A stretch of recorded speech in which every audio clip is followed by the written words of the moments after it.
மக்களே, இது ஒரு பதிவு நம்ம என்ன பார்க்க போறோம்னா, தலைவர் விஜய் அவர்கள் இறங்கி ஒரு சம்பவம் பண்ணியிருக்காரு. ஃபயர் விட போகிறோம், மாஸ்க் காமிக்க போகிறோம் அப்படிலாம் இந்த வீடியோவில் பேச போகிறதில்ல. தலைவர் செய்ய வேண்டிய தன்னுடைய கடமையை செஞ்சுட்டார் அப்படிங்கிறதா இந்த வீடியோவில் நான் சொல்ல வர்றது. அதற்கெல்லாம் முன்னாடி இந்த வீடியோவில் நான் பேச போகிறது, இந்த பொன்ராஜ் அவர்கள் வேறு சில விஷயத்தை செய்யும் போது தான் நம்ம கட்சி மிக முக்கியமாக இறங்கி இந்த மனுஷனை சும்மா விடக்கூடாது அப்படிங்கிறதுல ரொம்ப தெளிவாக இந்த சம்பவத்தை நிகழ்த்தியிருக்காங்க.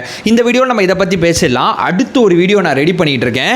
28/1/2026 இந்த தேதி பொன்ராஜ் அவர்களுக்கு கண்டிப்பாக ஞாபகம் இருக்கும். ஏன்னா தாம்பரம் காவல் நிலையத்தில் அவர் மேலே ஒரு பண மோசடி சம்பந்தப்பட்ட ஒரு 4 பக்க எஃப்ஐஆர் போட்டிருக்காங்க அப்படிங்கிற ஒரு தகவல் கிடச்சிருக்கு. அந்த எஃப்ஐஆரை டவுன்லோட் பண்ணியாச்சு. அந்த எஃப்ஐஆரில் இவர் என்னென்னமாய் பண்ணியிருக்காரு, எவ்வளவு லட்சங்களை ஏமாத்திருக்கார் அப்படிங்கிறதெல்லாம் ஆல்ரெடி ஒரு பக்கம் ஒர்க் பண்ணிட்டு இருக்கேன். அந்த கண்டென்ட்டு இதை பேசி முடிச்சுட்டு அந்த கண்டென்ட்டும் நம்ம சேனலில் கண்டிப்பாக வரும். ஏன்னா என்னுடைய கட்சியோட என்னுடைய அக்காமார்கள், என்னுடைய தாய்மார்கள், என்னுடைய கட்சியோட தங்கைகள் அத்தனை பேருமே நீ தொட்டு பேசும்போது உன்னை அப்படிலாம் பார்த்துட்டுலாம் போலீஸில் என் தலைமை புகார் கொடுத்ததெல்லாம் கடந்து என்னால் போக முடியாது. என் தலைமை இறங்கும் போது அடுத்த ஸ்டெப்பு உங்கள் வரலாறை தோண்டி அந்த பழைய எஃப்ஐஆரை எடுத்து இப்போ வரைக்கும் நிலுவையில் இருக்குல்ல, அதை பற்றி நான் பேசுவேன். அது அடுத்த கண்டென்ட்ல நம்ம பார்க்கலாம். இந்த வீடியோவில் தலைவர் விஜய் அவர்கள் என்ன பண்ணியிருக்காங்க அப்படிங்கிறத தெளிவாக நம்ம பார்க்கலாம். உற்சாக வணக்கங்கள், வாங்க பதிவுக்குள்ளே போகலாம். இப்போ முதல் விஷயம் மக்களே, சரிப்பா என்ன தலைவர் போயிட்டு புகார் கொடுத்தாரு, இது என்ன அவ்வளோ பெரிய மேட்ரா அப்படின்னு சொல்லி கேட்டிங்கன்னா, ஆக்சுவலாக இவர் ஒரு இன்டர்வியூவில் ஒரு 7 நாளைக்கு முன்னாடி பேசுகிறாரு. அதுக்கப்புறம் நம்ம கட்சியோட ஐடிவிங் கண்டனம் தெரிவித்தாங்க. நம்ம கட்சியில் நிர்வாகிகள் அத்தனை பேருமே கண்டனம் தெரிவித்தாங்க. சரி இவர் ஏதோ 7 நாள் முன்னாடி பேசிட்டாரு, ஏதோ வாய் தவறி பேசிட்டார் போல் அப்படின்னு சொல்லி நம்மளை மாதிரி அத்தனை பேரும் கண்டனம் தெரிவிச்சுட்டு இருக்கும்போது ஒரு பத்திரிகை நிறுவனம் பார்த்தீங்கன்னா இவரை கால் பண்ணி, சார் இந்த மாதிரி உங்களை பற்றி எல்லாருமே திட்டிக்கிட்டு இருக்காங்க சார், நீங்கள் இந்த ஸ்டேட்மெண்ட்டில் ரொம்ப உறுதியாக இருக்கீங்களா, இல்லை மன்னிப்பு எதுவும் கேட்குறீங்களா, நீங்கள் கேட்டிங்கன்னா நாங்கள் பப்ளிஷ் பண்ணுவோம் அப்படிங்கிற தாட் ப்ராசஸில் ஒரு பத்திரிக்கையாளர் இவருக்கு ஃபோன் பண்ணி கேட்குறாருங்க. அதோட விஷயத்தை நான் சைடில் போடுறேன். அந்த ஆடியோ நான் போட்டேன்னா காப்பிரைட் வர்றதுக்கு வாய்ப்பு இருக்குது. அந்த ஆடியோ நீங்கள் நல்லா செக் பண்ணி பார்த்தீங்கன்னா, ஏங்க நான் பேசுனது கரெக்டு தாங்க, அப்படிப்பட்ட பெண்களை நான் அப்படி தாங்க பேசுவேன், அது என்னங்க வார்த்தை இது, இதெல்லாம் நான் ஏற்க மாட்டேங்க சார். ஒருத்தங்க உணர்ச்சி மிகுதியில் இப்படி பேசிட்டா நீங்கள் இந்த மாதிரிலாம் பதிவு செய்வீங்களானா, உணர்ச்சி மிகுதியில் பேசினாலும் அப்படி தாங்க சொல்லுவேன், விபச்சாரி தாங்க சொல்லுவேன், வேற எல்லாம் மாற்றி தான் சொல்ல முடியாதுயா, கருத்தெல்லாம் பின்வாங்க முடியாது, அதே கருத்தில் நான் தெளிவாக இருக்கேன் அப்படின்னு சொல்லி செய்தி போட்டுக்கோ அப்படிங்கிற மாதிரி அந்த நியூஸ் சேனலில் அந்த ரிப்போர்ட்டர் கேட்குற கேள்விக்கு ஒரு பதில் சொல்லிட்டு வைக்கிறார். வச்சோன்னா தான் தலைவர் விஜய் அவர்கள் உள்ளே இறங்கினாங்க அப்படிங்கிறதான் யதார்த்தமான உண்மை. சரி ஏதோ பேஸ்டாப்பில் ரைட்டு ஏதோ நடந்துருச்சு, நம்ம கட்சியோட ஐடிவிங்களை கண்டனம் தெரிவிச்சாச்சு, எதுக்கு இந்த பீஸை போட்டு அடிச்சுக்கிட்டு அப்படின்னு கடந்து போகிற மனுஷன் ஏன் அடுத்த ஸ்டெப்பு போகிறான்னா, நீ இன்னும் அந்த இருமாப்புலேருந்து கீழே இறங்கல, இன்னும் நீ மன்னிப்பு கேட்க மாட்டல, அப்போ நான் உள்ளே வரேன் அப்படின்னு சொல்லி தான் தலைவர் விஜய் அவர்கள் திமுகவோட கைக்கூலி அப்படின்னு சொல்லி ஒரு ட்வீட் ஒன்று போடுறாரு.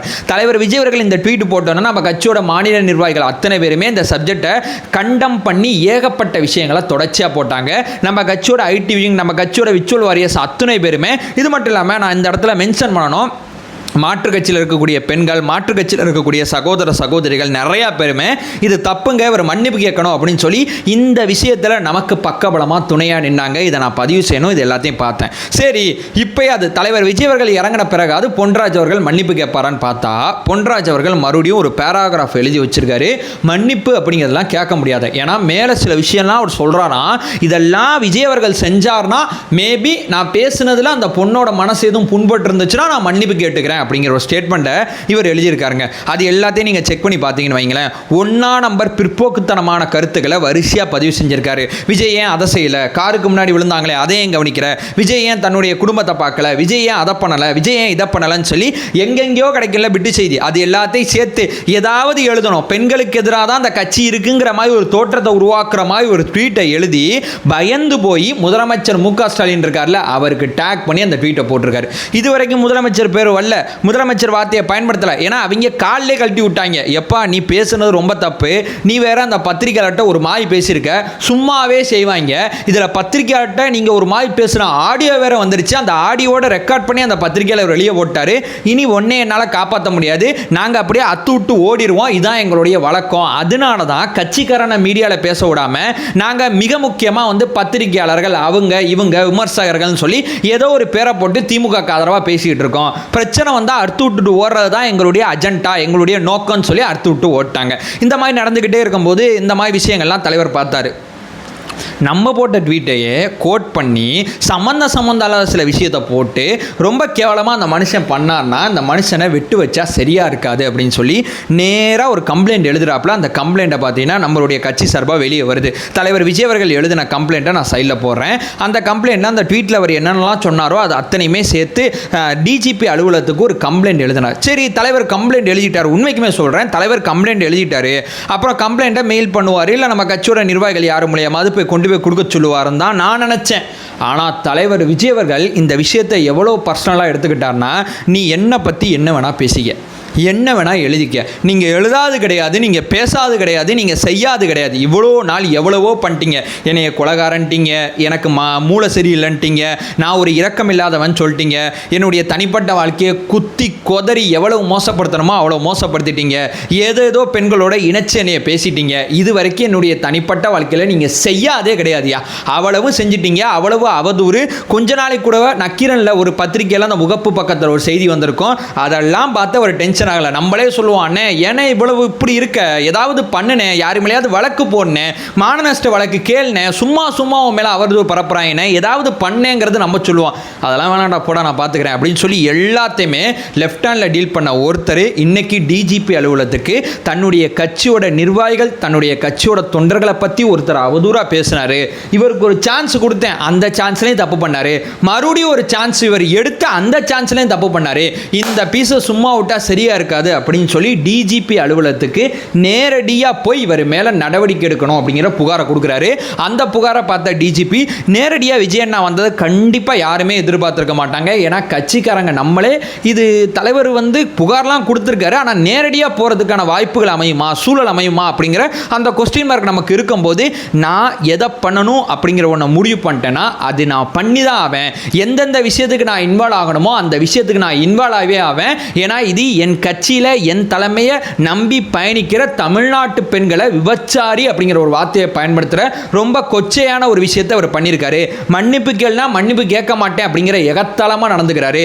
இவர் மேலே நடவடிக்கை எடுக்க வேண்டிய தேவை இருக்கு, நானே இறங்குறேன், நானே போய் புகார் கொடுக்குறேன்னு சொல்லி தலைவர் விஜய் அவர்கள் நேரடியாக போய் புகார் கொடுத்தாங்க. தலைவர் நேரடியாக புகார் கொடுத்தோன்னே பொன்ராஜ் அவர்கள் நிலைமை ரொம்ப மோசமாயிடுச்சு. ஏன்னா நாங்கள் அடுத்தடுத்து என் தலைவனே இறங்கிட்டான், அப்புறம் நாங்களாம் நான் பார்த்துட்டு சும்மா இருப்போமான்னு சொல்லி தேடி பார்த்தா ஒரு எஃப்ஐஆர் கிடைக்குது. அந்த எஃப்ஐஆரும் இப்போ சமீபத்தில் போட்டிருக்காங்க, அந்த மாதிரி ஒரு எஃப்ஐஆர் கிடச்சிருக்கு. ஸோ இந்த எஃப்ஐஆர் டீகோட் பண்ணி நம்ம அடுத்து பேச போகிறோங்கிறத நான் முன்னாடியே சொல்லிட்டேன். ஏன் இதெல்லாம் நான் பதிவு செஞ்சுக்கிட்டே இருக்கேன்னா, மன்னிப்பு கேட்குற வரைக்கும் விடக்கூடாது, வேறு எதுவுமே கிடையாது. ஆனாலப்பட்ட நைனா நாகேந்திரனே மன்னிப்பு கேட்க வச்சவங்க நாங்கள். அவர் பாஜகவில் மிக முக்கியமான அதிகாரத்தோட முகமாக இருக்கும்போது கொச்சியா பேசாதையா மன்னிப்பு கேளியான்னு கேட்க வச்சோம். நாங்கள் அப்படிப்பட்ட விஷயங்கள்லாம் நடக்கும்போது அப்படிப்பட்ட வேலைகள்லாம் பார்க்க வச்ச எங்களுக்கு பொன்ராஜ் அப்படிங்கிற இவரை மன்னிப்பு கேட்க எவ்வளோ தூரம் ஆகும், எவ்வளோ நேரம் ஆகும்? ஏன் இவ்வளவு தரைக்குறைவாக கொச்சையான ஒரு வார்த்தையை பயன்படுத்திட்டு அது என்ன அவ்வளோ இருமாப்பு, அது என்ன அவ்வளவு அந்த தெனாவட்டு? மன்னிப்பு கேட்கணும், மன்னிப்பு கேட்குற வரைக்கும் இந்த சீரியஸை நிப்பாட்ட மாட்டோம் அப்படிங்கிற விஷயத்தை சொல்லிட்டு புகாருக்கு சட்டப்படியான நடவடிக்கை ஒரு பக்கம் காவல்துறையில் நடக்கும். அப்படி நடவடிக்கை எடுக்கலனாட்டி என் தலைமை என்ன பண்ணுவார்னா, நீதிமன்றம் போயிட்டு நான் புகார் கொடுத்தேன், புகாரில் நடவடிக்கை எடுக்கலன்னு வழக்கும் போடுவார். ஏன்னா அந்த மனுஷன் சாதாரண ஆள் கிடையாதுங்க. ஒரு விஷயத்தை முடிவு பண்ணிட்டாருன்னு வைங்களேன், யோசிக்காமல் இறங்க மாட்டார். யோசிச்சு இறங்கிட்டார்னா அவர் எதை நினைக்கிறாரோ அதை சாதிக்கிற வரைக்கும் அதை விட்டு கொடுக்க மாட்டார், தொடர்ச்சியாக போராடுவார். என் தலைவனின் பக்குவம், என் தலைவனோட பண்பு எனக்கு நல்லா தெரியும். பொன்ராஜ் அவர்களே, இது வரைக்கும் என் தலைமை பெருசாக போலீஸ் ஸ்டேஷன் போய் நான் பார்த்த கிடையாது. ஃபஸ்ட் டைம் உங்களுக்கு தான் போலீஸ் ஸ்டேஷன் போயிருக்காப்புல. எனக்கு தெரிஞ்சு உள்ளே வைக்காமல் உரமாட்டாப்புல. ஒருவேளை இந்த புகாரை அப்படியே டிலே பண்ணிட்டே இருந்தாங்கன்னு வைங்களேன், அதிகாரத்துக்கு மொதல் 10 கையெழுத்தில் கண்டிப்பாக சொல்கிறேன், உங்கள் எஃப்ஐஆர் மேலே நடவடிக்கை எடுக்கிற ஒரு கையெழுத்து இருக்கும், எழுதி வைத்து கொள்ளுங்கள், ஒழுங்கு மரியாதையாக மன்னிப்பு கேட்டு கடந்து போங்க, அதுதான் உங்களுடைய வாழ்க்கைக்கு ரொம்ப ரொம்ப நல்லது அப்படிங்கிற விஷயத்தை சொல்லிட்டு இந்த வீடியோ நான் என் பண்ணிக்கிறேன். நம்ம சேனலை ஃபர்தராக ஃபாலோ பண்ணிங்கன்னா பொலிட்டிக்கல் சார்ந்து மிக முக்கியமாக தாவேக்காக சார்ந்து ஏகப்பட்ட பதிவுகளை தொடர்ச்சியாக பார்த்துட்டு இருக்கோம். நம்மளோட ஒரே நோக்கம் அறியாமை அகற்ற வேண்டும், அறியாமை அகற்றப்பட வேண்டும். Thank you so much.